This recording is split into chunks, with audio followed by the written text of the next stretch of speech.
Hi guys. Okay, so let's calculate the mass of a butane gas using the ideal gas law. So what is the mass in grams of butane at 25 degrees Celsius and 715 millimeters of mercury if it has a volume of 108 milliliters? So you write down first of all the things that are given to you. You are given the volume, which is 108 milliliters. You know that for the ideal gas law, you always need to convert milliliters to liters. So how are you going to do that?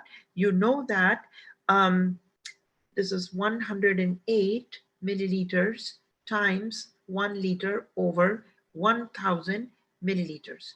And that is going to give you 0.108 liters. So this is the value that you're going to use, the liters. Okay, pressure is 715 millimeters of mercury. Now that gives us an idea of the value of R that we need to use. Okay, remember there are two values of R. One is 0.08206 liter atmosphere per mole K. That is used when the pressure is in atmosphere, but we are using 62.4 liters times millimeters mercury over mole K because our pressure values are, the given pressure value is in millimeters of mercury. So pay very special attention to this detail. Okay. The next thing is that the conversion of temperature. So when you convert the temperature from degrees Celsius to Kelvin, you always multiply. Okay, so we have the value of pressure, temperature, we have the value of temperature 298 K, we have the value of volume in liters 0.108 K, R value is there, P value is there. Now we need to find the value of N because our formula is PV is equal to nRT. And how are you going to find the value of N? You just have to do simple algebraic conversion and we get this transformation leads us to this formula, N is equal to PV over RT.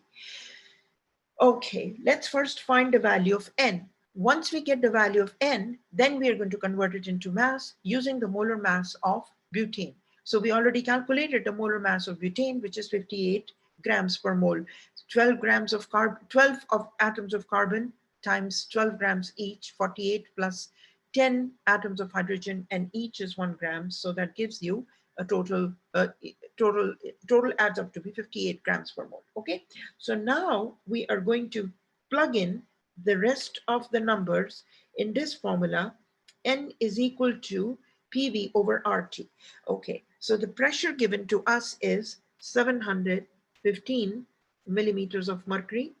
Okay, times the volume is 0.108 liters. All right, R is 62.4 liters times millimeters of mercury per mole K, okay, times the temperature, which is 298 K. Okay, so with that, we see these units cancel out. Millimeters of mercury cancel out. Liters and liters cancel out. K and K cancel out. And we are only left with the unit of moles. So now what are you going to do?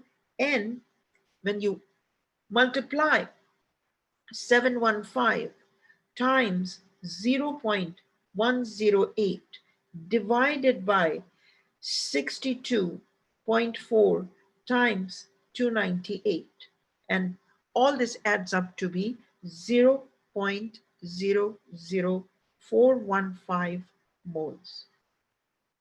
Okay, but that's not enough. The question is clearly asking for the mass in grams. So next strategy would be to take the moles of C4H10 and convert that to grams. And how are you going to do that? You're going to take 0.00415 moles of C4H10 into the molar mass, which is, sorry, times the molar mass, which is 58 grams of C4H10 over 1 mole. Okay, so this 1 mole and this mole cancel out, and that's the mole of actually C4, sorry, This is the C4H10, C4H10. Okay, and so that gives you a total of 0.241 grams of C4H10. Okay, so this is how you do these conversions, and it's a very step-by-step methodical one. So just don't forget to pay attention to those fine details of converting the units for temperature, converting the units of milliliters to liters, and making use of the correct R value, which is dependent upon the number of the units of pressure. Okay. All right. So I hope that was easy. All right. Thank you. Bye bye.